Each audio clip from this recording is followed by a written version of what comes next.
Hello everybody, Don't Blink here again with another Battlefield 3 gameplay commentary for you guys, and today I'm going to be talking about the patch that just came out on PC for Battlefield 3.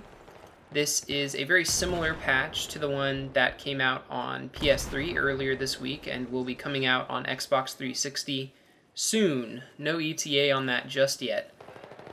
But this patch is a little bit different from the one that's on PS3 right now. And that's just because it has a few changes to PC-specific features, but it also has a lot of changes to the Commorose feature, which I'll get to in just a little bit. I'll demonstrate it in, I think, one of these clips, but I have compiled a number of clips for this video to try and talk about some of the things that they changed with this patch, instead of just giving you a full match that may or may not cover a lot of the things that are interesting about the patch that just came out. I've taken clips from 3 or 4 separate matches and looked through them all and put together the ones that I found the most interesting, the ones that I thought demonstrated some of the changes most clearly and in an interesting way. So first up, we have me using the SKS with a 12x scope, a flash suppressor, and a foregrip.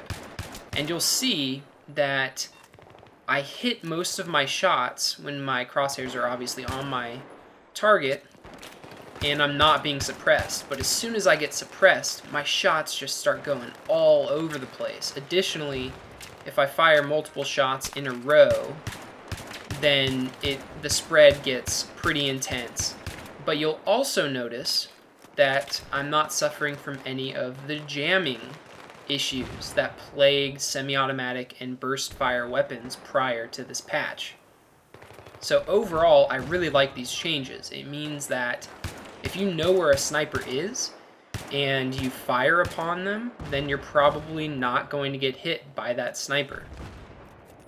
But additionally, if you are a sniper and you're using one of the semi-auto snipers like the SKS, the Mark 11 Mod 0, the SVD, the Type 88, so on and so forth, you won't have to worry about getting jammed anymore.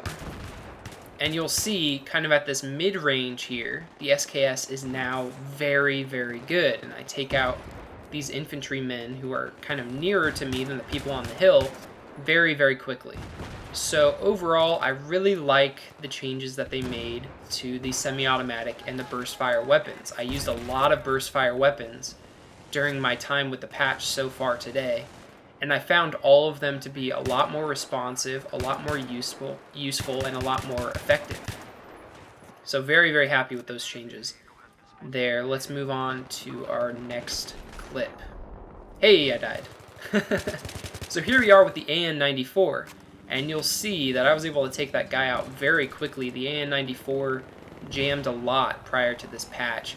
And here we go, I bust out the Commorose, and I was just trying to look at all the different options that I had, and I ended up choosing the Follow Me option. And your character, he makes a voiceover command, and additionally, something that DICE detailed in their patch notes was that an icon will actually show up on you on the minimap, basically telling teammates, or maybe it's just squad mates, depending upon the command, where to go and what to do. But that guy right there, the guy, not the guy who killed me, but the guy who attacked me earlier, he was using a flashlight, and I've noticed that those seem to actually be brighter now. I don't know what's going on there. And there I get a triple revive, and that's not just because all of those guys were killed at once. Those people that I just picked up, they were killed over a span of maybe 30 seconds. It seems as though they've extended the amount of time given for a revive. So your teammates can lie on the ground a little bit longer and you'll still be able to revive them, which means you're not going to, traverse an open field of battle to get to a corpse to revive it, only to get killed as soon as you get there, or to have the revive timer run out. So I like that change as well. Hopefully it will result in more people reviving you.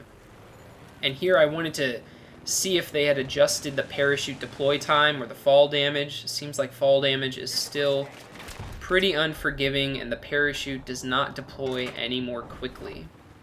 However, I did notice this. Maybe it's just a subjective thing and I was not used to the fall speed, but it seems like you parachute down to the ground more quickly. I don't know what you guys think. Let me know, based on this footage, if it seems like you fall any quicker when parachuting in. But there's definitely more control that your character has over itself or himself while parachuting. And I was able to hit that tank while falling to the ground, despite the fact that it was kind of off to the side, which is something I probably wouldn't have been able to pull off before.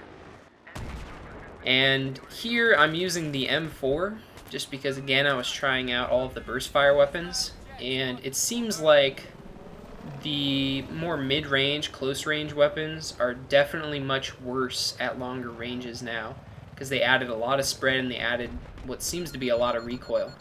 And right there, the reason why it took so long to begin to lock on to that helicopter is because below radar is actually effective now against Stingers and Iglas. But as soon as I locked onto that helicopter and hit it, it went down like a rock. So that's definitely a big change that I've noticed there, but you will notice that the range on this thing has definitely been reduced. So Stingers and Iglas are much more effective against aircraft when you can actually fire them, but the range is significantly reduced, and below radar is very, very effective against them. But as you can see there, you lock on exceptionally quickly with the Igla and the Stinger now, and I think it's a nice balance that they've reached with it. You know, certain air vehicles, you know, I hit them, I may have disabled them, but they came back almost immediately, especially the scout helicopters, because you still can repair them. So it doesn't seem like you take them down too fast. It seems like just the right amount, in my opinion.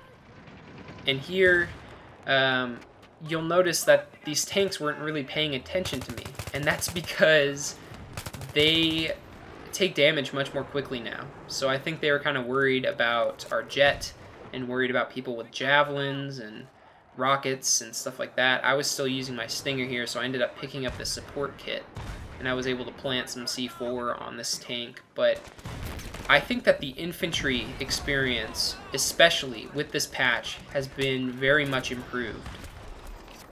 Vehicles are still to be feared, but it's not like it was before, where if you saw a vehicle, you just couldn't go that way no matter what. Now, you might want to go with a squad, or at least a friend, but you can approach vehicles, you can take routes that are kind of being watched over by enemy vehicles without having to worry about whether you're going to be instantly killed, you know.